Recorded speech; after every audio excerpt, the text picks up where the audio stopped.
I just wanted to say hello and welcome. And for those of you who join us at another time, I'll repeat everything at the end for how to get your foster care CEU hours. And I will go ahead and share my screen.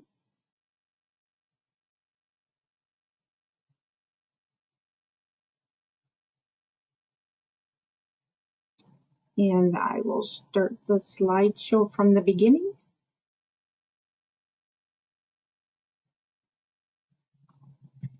And one more modification. There we go. And the name of the webinar is Kinship Care, Meeting the Unique Needs of a Growing Population. And this is being recorded, so just more of a heads up and an FYI. And this is something that after being recorded that we put on the North Dakota Post-Adopt website for future viewing. You can make recommendations to families that are going through this or maybe would like to know more information about it. And anything that you would like to put in the chat box, sometimes I can see it, the chat going through, and sometimes I can see when people are entering and stuff like that. But with the chat box, most of the questions and stuff like that, I'll have to email address afterwards. But putting your email address in there and putting your name in there, it'll show that you're here, and I will send you a questionnaire afterwards just to see how you liked it. And if you are looking for foster care hours, that's another way that I can email that stuff to you. And with that email address, that is how I will get that to you. There we go. Introducing myself, my name is Kim Waswick, and I am the Northwest North Dakota area post-adopt coordinator, which is they say like the Minot Williston area. And I've been here for about 6 months. So your greatest contribution to the universe may not be something you do, but someone you raise. And this is just a presentation, the Kinship Care. It's just a presentation to remind you that you're not alone throughout this journey. And one of the statistics that I found was more than 6 million children in the United States, about 1 in 12 children, are living in a household headed by a grandparent or another relative. It's pretty prevalent. And then just something to kind of get you into the perspective of being a kinship parent. Imagine that you are a child in the middle of the night. Your mom drops you off at your grandma's house to live. Your mom and dad cannot take care of you anymore. Their opioid and alcohol use have made it impossible to parent. You're glad to be with grandma, but because it feels safe and it's comfortable at her house. But you're worried about things. Where will you go to school now? And who will get you your asthma medication? Will grandma get it for me? And what about my mom and dad? Will they be okay? So imagine yourself as that child going through that first initial change. Things can happen pretty quickly. And what is kinship care? It's a good thing to start out by explaining what it is, just to get another perspective there. And all children deserve a safe and nurturing place that they consider home and a place to belong.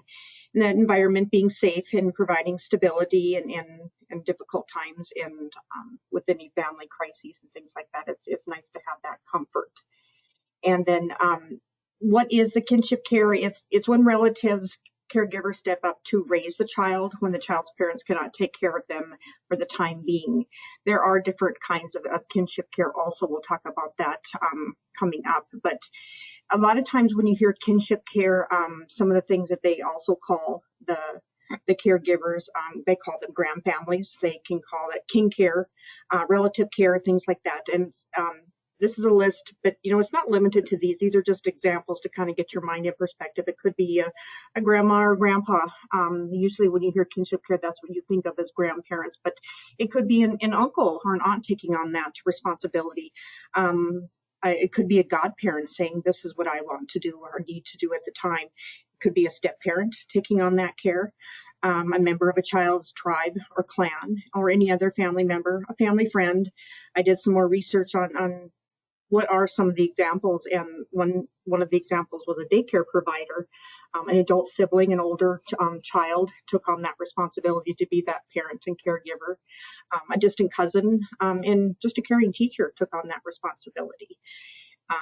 Kinship care can be temporary until the child or children are able to return home or has to move to another home. Kinship care can also be permanent, meaning that the kin caregivers will care for that child until he or she becomes an adult. And when you're looking at kinship care and the history of it actually is a time-honored tradition and centuries old in many cultures. And throughout history, families have cared for their relatives during illness. If a family dies, or during poverty, it's just best if that a child is living with someone else at the time. Foster placement of children with relatives is one of the oldest traditions, and people prefer to have relatives as a source for the children when they are removed or need to live somewhere else from the birth parent, just because it maintains that family connection and some cultural traditions. We'll talk about that too. And some of the reasons why someone may be placed in kinship care is that they're not, the child is not able to live with their parent anymore, the person that is raising them. And it could be due to abuse or neglect that either they are receiving themselves, or maybe something that they see, and it's just not a safe environment for that child anymore to live with their parents. There could be some alcohol and drug substance abuse that is being seen, and the child needs to live somewhere else. Maybe that parent has a physical illness, maybe some mental challenges that they need to deal with at that time, and the parent needs some time to get better and get well. And maybe a parent is incarcerated. If they're homeless, the parent knows that the child is better taken care of in someone else's care. And there has been, maybe the parent has a military deployment, and that would probably fit under the temporary part. Teenage pregnancy, they're not able to take care of that child. Maybe they're unemployed, they are going through a divorce and unable to provide that child with the needs that they have. With the abuse and neglect, the neglect part, when I talk about needs, it's the basic needs of like a nutrition, affection, safety, healthcare, hygiene, education, stuff like that. Just the basic needs that a child would have in a safe environment. And the last example there is what if a parent dies, and so then it can take on that responsibility just for that child. And then the next. What is types of kinship care? I kind of touched on that a little bit with, they fall into the two categories of private and formal, or the formal part, which are the foster care, guardian, and adoption. The private part is just that the example would be like the deployment part or the incarceration part is for a short time. The parent still has that the ability to say, I don't want this for that child. I don't want healthcare. I don't want anything to do with financial and things like that. It's someone else is taking care of that child, but the parent still has the legal responsibility. And then falling into these categories here with the foster care, that's the caregiver, the licensed foster parent, has the physical custody taking care of that child, but the county has the legal custody.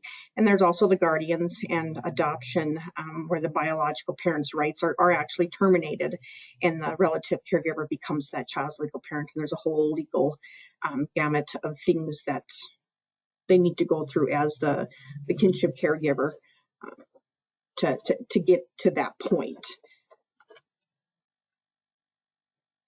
And then statistic-wise, I'm kind of like a numbers person. Not that it just kind of puts things into perspective when you can actually visually see and then hear statistic-wise where things were at where things are now and where the trend is heading.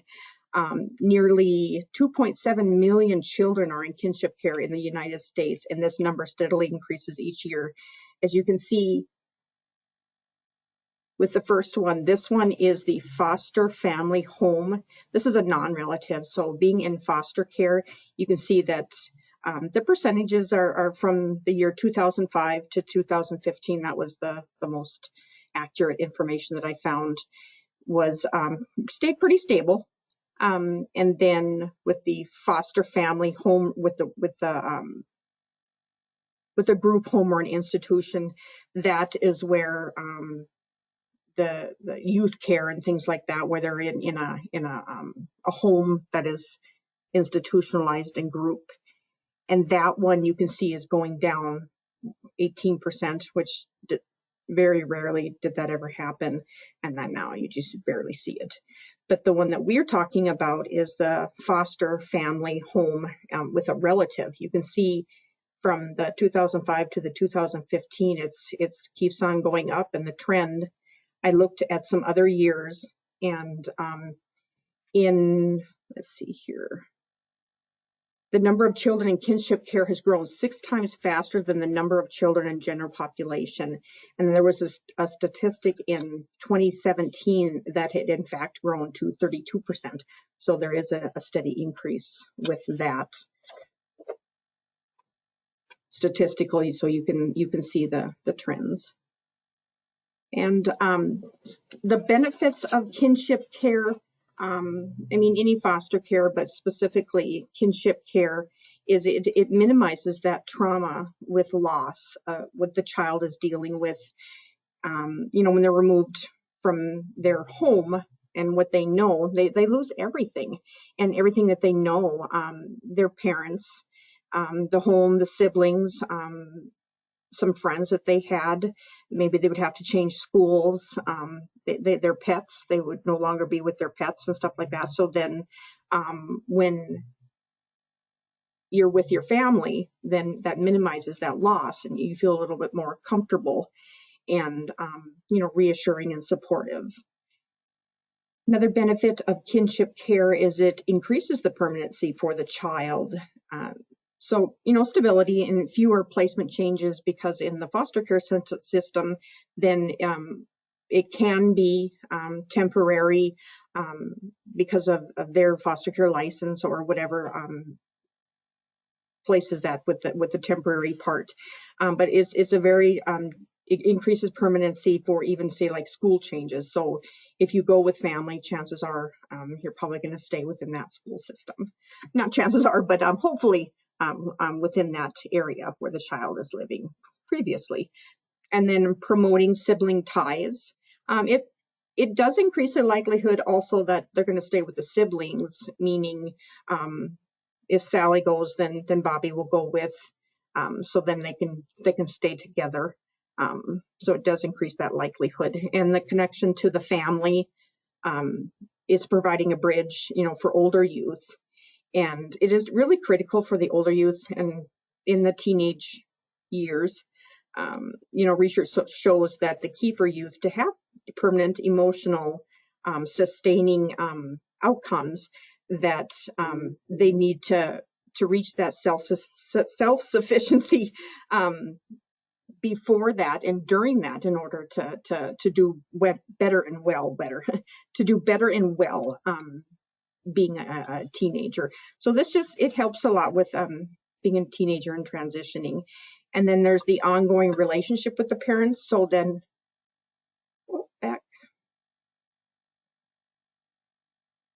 the ongoing relationship with the parent, it's just a connection that they are still able to have if it's a safe environment to be connected with that parent, staying with grandma and uncle and things like that.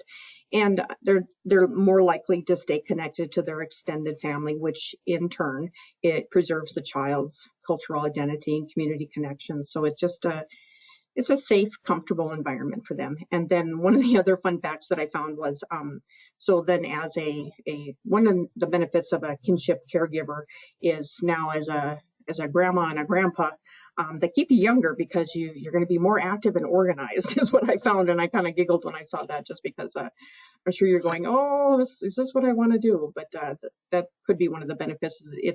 You're as young as you feel. And when we were talking about the statistics and how they are on the rise, and when you look at the history of the kinship adoption and why it's on the rise, on the previous slides and stuff like that we had talked about, and actually in another webinar that I had talked about, in 1980, the late 70s, early 80s is when things became state and federal organized, and it was the Adoption Assistance and Child Welfare Act, which was the preference for relatives to for the adoption to be placed with relatives, and it's a program for adoption assistance and aids and stuff like that. And then in 1997, the Adoption and Saved Families Act was introduced, and this is another preservation and reunification act that follows those guidelines and policies. And then in 2008, Fostering Connections to Success and Increasing Adoptions Act. That was the connect and supporting relatives and caregivers, provisions to notify relatives within 30 days of the child's removal. So that became first and foremost what the caseworkers and case managers would do, was within 30 days they needed and should and find a relative to be placed with, because that was what was best for everybody.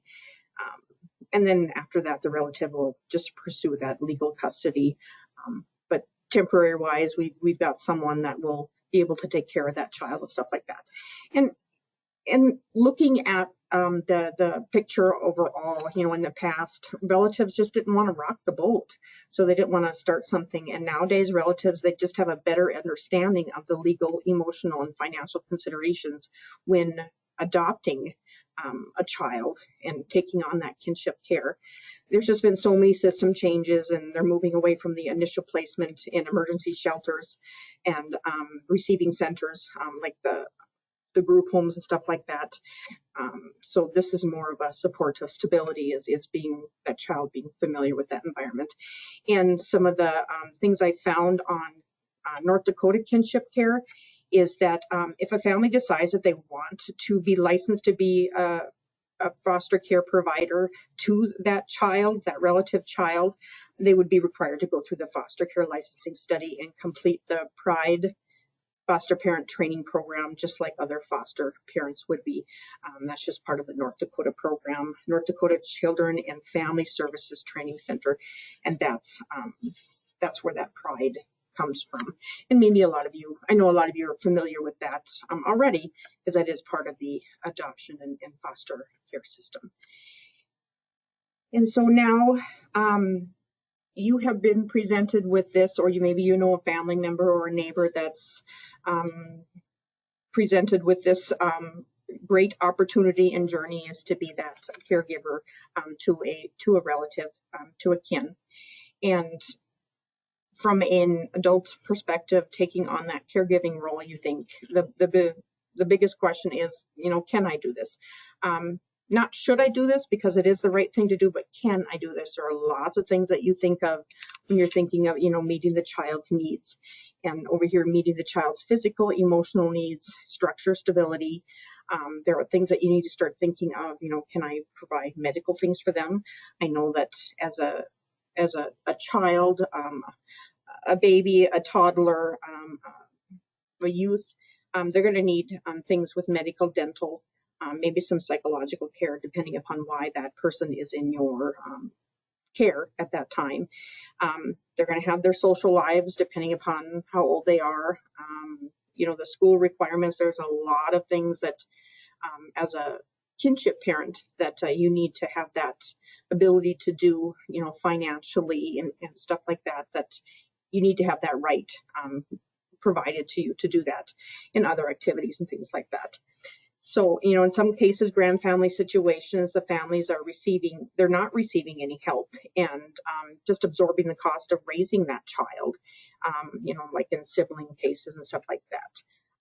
And this leaves the caring individual with less money to save for retirement, health care, and living expenses. So then a lot of it falls on a financial burden. And so you're thinking, can I do this? And a lot of people don't realize, that there is help out there and assistance, that this is how you apply for this. There are applications and things like that. And when you start an application, sometimes it's just cumbersome and confusing. You're like, I don't want to do this. So there are people out there to help you through that process.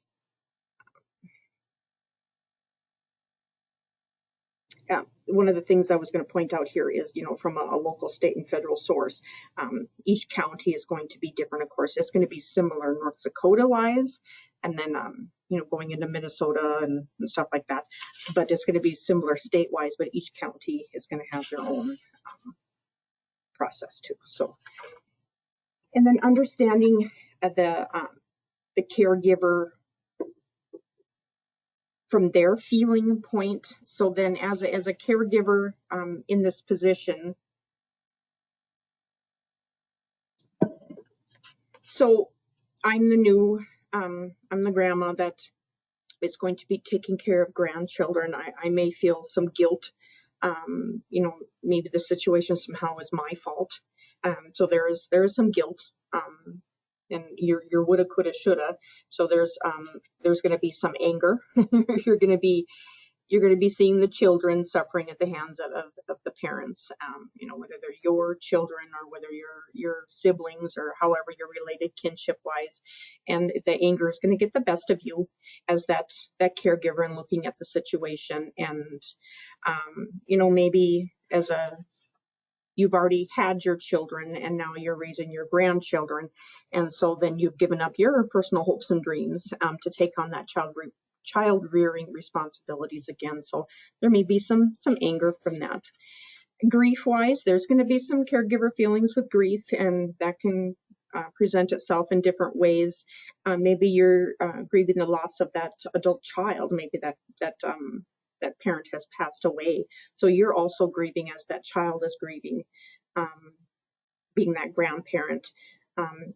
Another grief is grief over your own losses, maybe isolation, guilt, or isolation grief. So when a child comes into your life, maybe your circle of friends isn't as big as it used to be. You're not going to be going out on your Harley motorcycle or things like that. Your circle of friends is going to change, so you're going to be a little more isolated because you're spending more time watching and caring for that child. And you may lose friends and you may make new friends, but there's some grief over that part of that loss too. There's some fear that you're going to have as the caregiver, and the fear is sometimes it is usually part of the unknown part. You don't know if you're going to, lose that child again. The abusive parent may be coming in and out of your life through the court system. There's going to be some fear of the unknown with that too. And of course, your hope and love, and always keeping the hope of spark alive that the parents will straighten out, and trying to think positive and what is the best for the child and stuff like that. So you'll have that hope feeling. And love is the driven emotion for most caregivers raising the relative's child. You love the child and the child's parent. So then there's some split loyalties also with that love. So then there's some anger again, resentment, and you kind of go in a circle, and you just, depending upon the moment, the feelings will kind of come and go, and they will go up and down and things like that. So that's normal. And then supporting a kinship caregiver. That was one of the things that I had talked about before, is that things have changed, times have changed, and there's lots of support out there for kinship caregivers. Some of the stuff is based on availability, some of it's based on grants, some of it's based on application and income.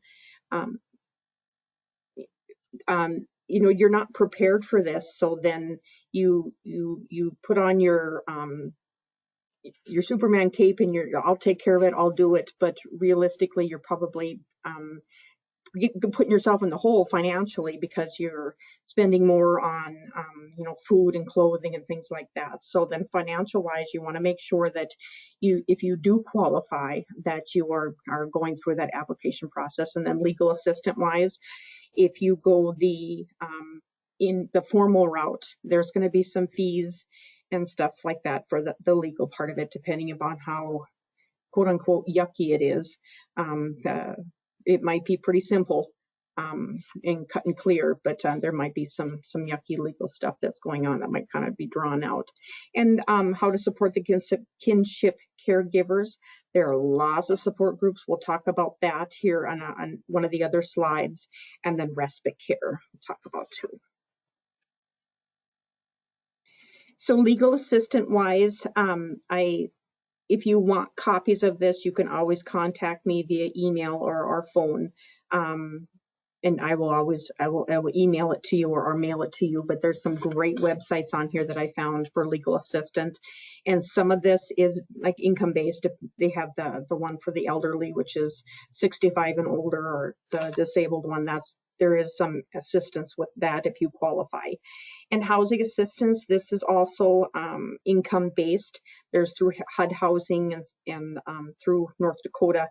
And this is a community action so that they can help you with maybe a temporary thing that you can go to them and say, this just happened. This is, I need to get my feet on the ground again. That is something that you can apply for through community action.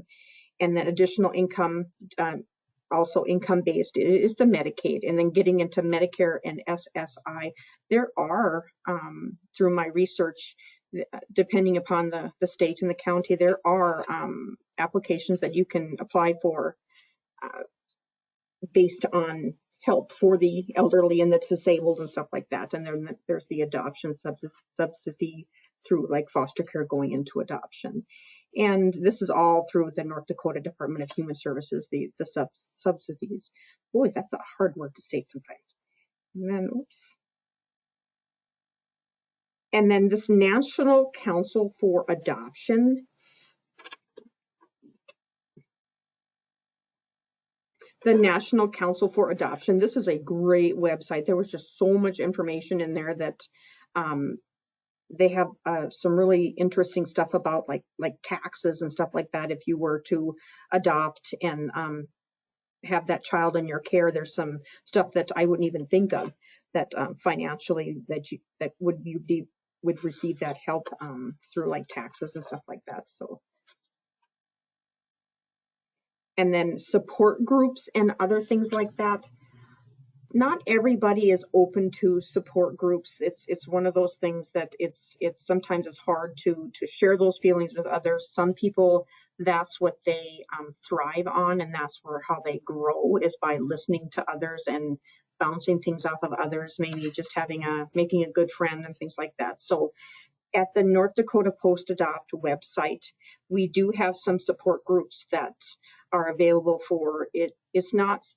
There are specific kinship care ones, but I think just having that support of being that caregiver with other moms and dads and parents and stuff like that would be a great support system. There's a grandparent blog out there, and it's for kinship families and parents. But even if you are the aunt, the uncle, the teacher taking on that responsibility, being involved in that is very important. To have that camaraderie. And then within Facebook, Twitter, and Instagram, depending upon how much you take part in each one of those online, that you can get involved in that too. And respite care. The definition of the respite care is providing adoptive parents with a short break from the constant demands of caring for their special needs adopted children or child. It may be used for planned activities or emergency activities. And this is where my mantra of, caring for yourself before you can care for others. So just making sure that you take care of yourself, and it's not selfish at all to take care of yourself. Also, sometimes we just need that break, whether it's a planned activity of a neighbor watching the child or the youth for say about an hour because you're going to run to the grocery store, or you have an appointment to go to, or maybe you're just doing something for yourself. You're going to get a manicure, or maybe just go to a movie and something like that. So making sure that you plan those things. And emergency wise, we do have respite care provided through there's on the other website, or the next slide, I'll have some visual information on how you apply for that respite care. You know, having a neighbor, a babysitter, a friend, or something watching them for a few hours. And it could be overnight, it could be for a couple of days, it could be for an hour. It's whatever you need, whatever you feel comfortable with, whatever's best for that child. Maybe it's too soon, and a whole day of that child being away from you wouldn't be a good thing. There are respite programs that somebody can come in the home and watch and take care of and provide care for that child. And sometimes it could be a weekend thing, meaning that child goes there, namely like for camps and things like that. Sometimes it's with you as a parent, being part of their life, which is still respite, but also maybe having them go to like the YMCA or Girls and Boy Scouts 4-H and stuff like that. That has some value with them learning and growing, and you having that away time also. And one of the quotes that I found, I'm a perspective person, is thinking of it this way. And you hear this quote, but you're like, yeah. But you know how in the beginning of an airplane flight, the attendant demonstrates what to do in an emergency. They always insist on the adults placing the oxygen on their mouths before assisting their children. Why? Because you can't help the child if you pass out from lack of oxygen. And that's essentially what the respite care is that you need to take care of yourself before you can take care of others. And the application is on the website. That's here towards the bottom, like recharging your batteries and stuff like that. There's through Post-Adopt, when you go to the website, there is a drop-down area that you can use that for an application. Also through Department of Human Service, depending upon the county, they can help you through that also.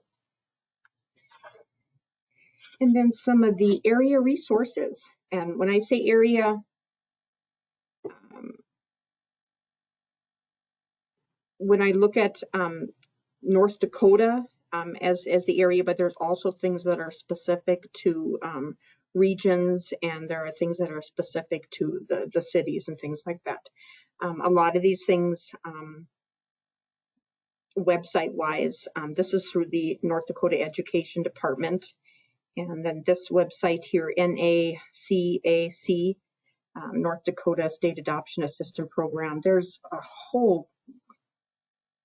whole bunch of things that are in there for help with adoption and stuff like that you maybe wouldn't even think of unless you saw it and went, oh, I didn't even know that someone could help me with that. And then, or maybe you see it and you don't need it at that time, but it's something that you're going to review at another time. The newest link that I came across was this first link, and this is myfirstlink.org, and there is so much information on there, and they actually have a specific Kinship Navigator system through this first link that I'm going to be having someone talk in August about, that you can get specific information on just that Kinship Navigator system. It's a newer system. They received a grant that they were able to evolve this part of the first link. First link has been there for 50 years, but this part, they have someone specific that is able to help through that system. And then with it, North Dakota, again, is the nd.gov. There's so many brochures and documents and publications on foster care, adoption, and specifically kinship care through qualifications and approvals. And that's the North Dakota Human Service site. You would think that it would be difficult to work through, but it's actually pretty easy to navigate through. It's very user-friendly, I thought. And then national resource-wise, that's where these things are going to sound familiar to you just because it's the national wise. And this Ann E. Casey Foundation, AECF, that one's amazing. That is very down to earth and very friendly. It's very easy to read, and that one has so much information. I've got some great information on there about kinship care.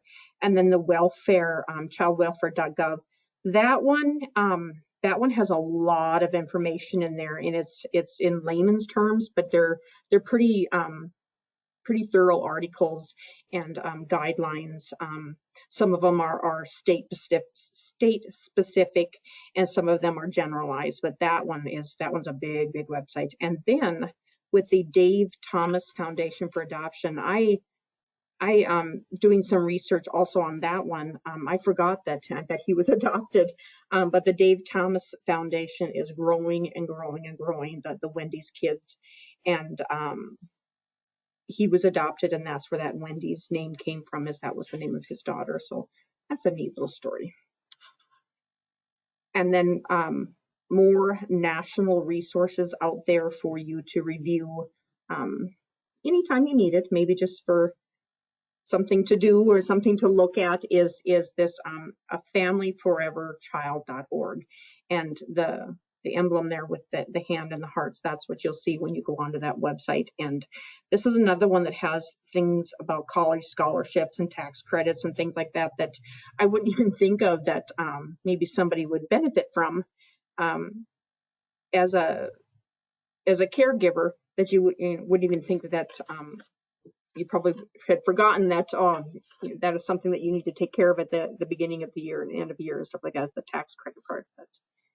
And also within here, there's lots of post-adopt, so after adoption, and other subsidies and stuff like that. It's great.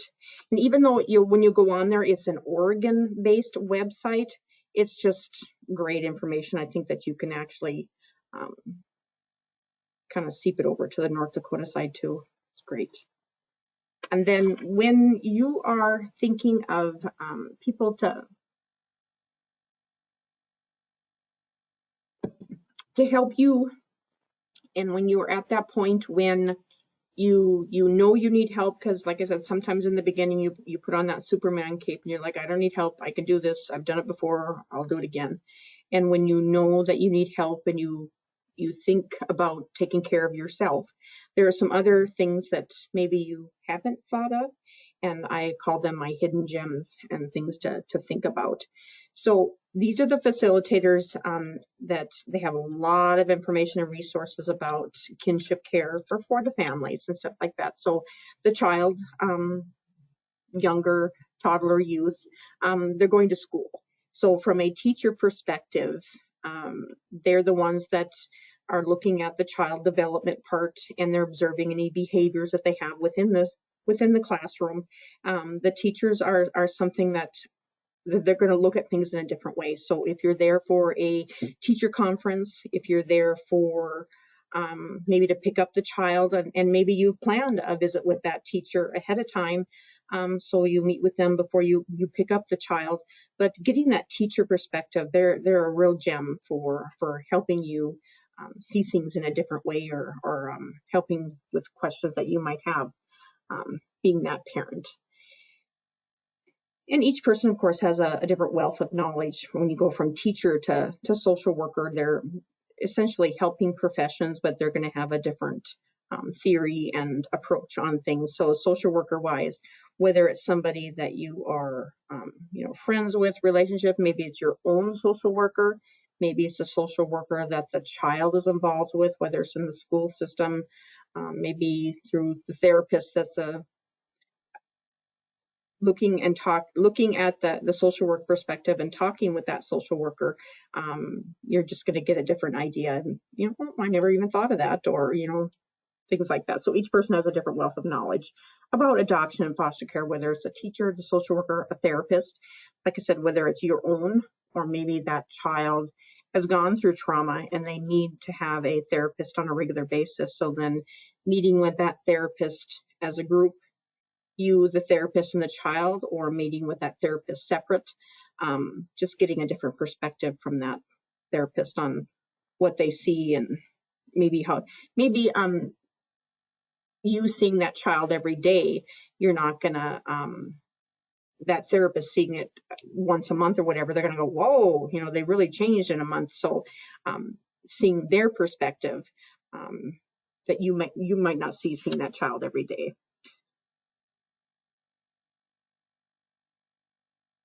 And then medical providers. So then when the child has their regular checkups, again, meeting as a group, or meeting with that medical provider on the side saying, this is what I'm seeing and I'm not sure where to go with it. So then medical providers have they're a great wealth of knowledge, and there are hospital social workers and things like that, and hospital the therapists and things like that would be able to help you as a caregiver. And maybe you've been doing it for 5 years, and then all of a sudden you just need that extra help. So and then each person, teacher, social worker, therapist, medical, even though these are helping professions, each person has a different way of presenting the resources that are out there. So maybe you're a visual person, so that they're gonna provide you with different articles and things to read and stuff like that. So auditory wise, there might be some good learning books out there.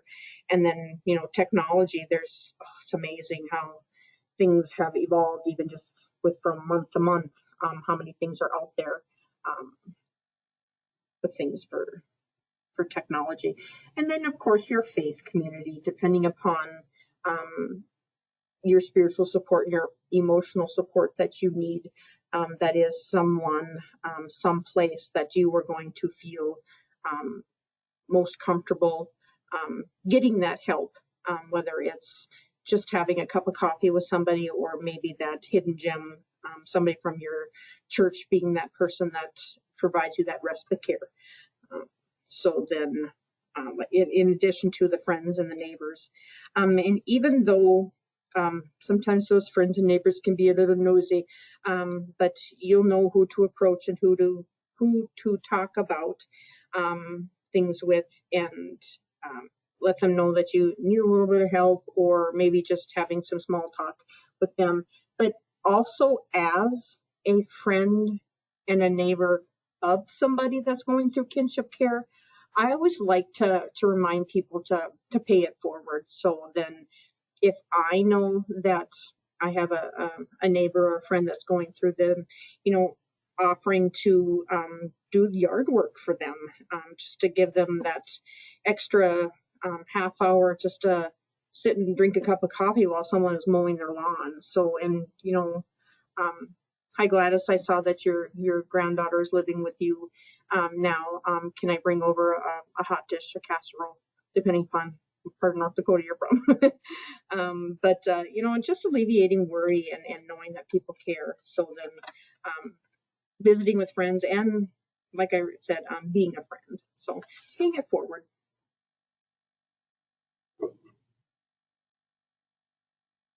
And then kind of to tie things all together, there are going to be struggles within any sort of parenting, kinship care, foster care, adoption, guardianship. There are going to be some struggles, and you're never sure what the future holds. You are trying to stay and remain positive, and keep yourself well and keep that child safe.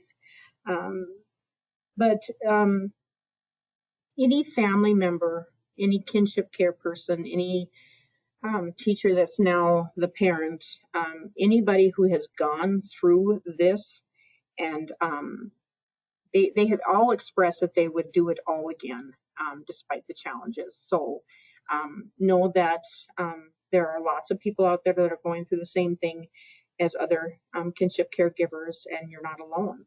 And some of the things that I found here: parenting a series of clueless and unpredictable moments built on the foundation of poop, laughter, love, and cleaning food off the wall. So just trying to make light of it and be a little silly about that.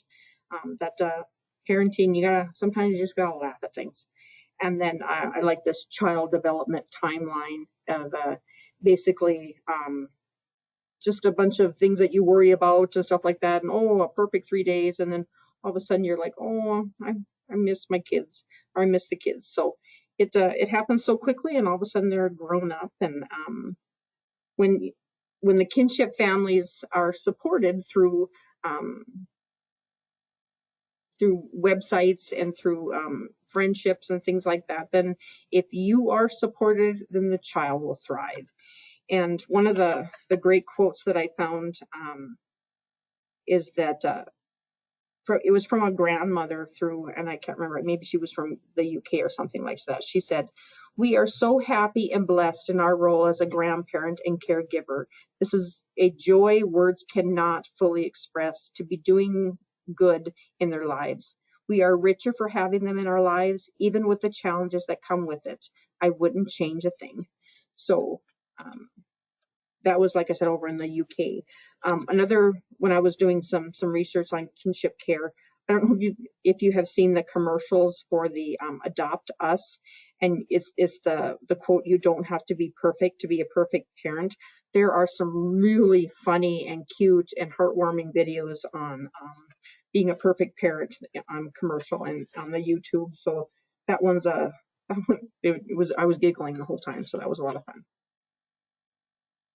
And within North Dakota Post Adopt, the contact information, myself, I'm in the Northwest North Dakota area, and then Brittany is down in the Bismarck area, and Darcy is in the Grand Forks area, and Jackie's in the Fargo area. And we all have, if somebody made a phone call or sent an email and said, I have some questions, I have some concerns, we'll make sure that it gets to the right person.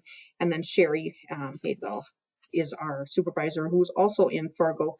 So this is information that you can email any of us to have any of your questions answered. And then this is my information for post-adopt contact information. There's my direct email line. You can call or text. That's a work phone at 371-5116. I usually keep it here at work, so if you want to call or text, I'll get back with you during the business hours. And then there's the office phone here that if you wanted to ever call.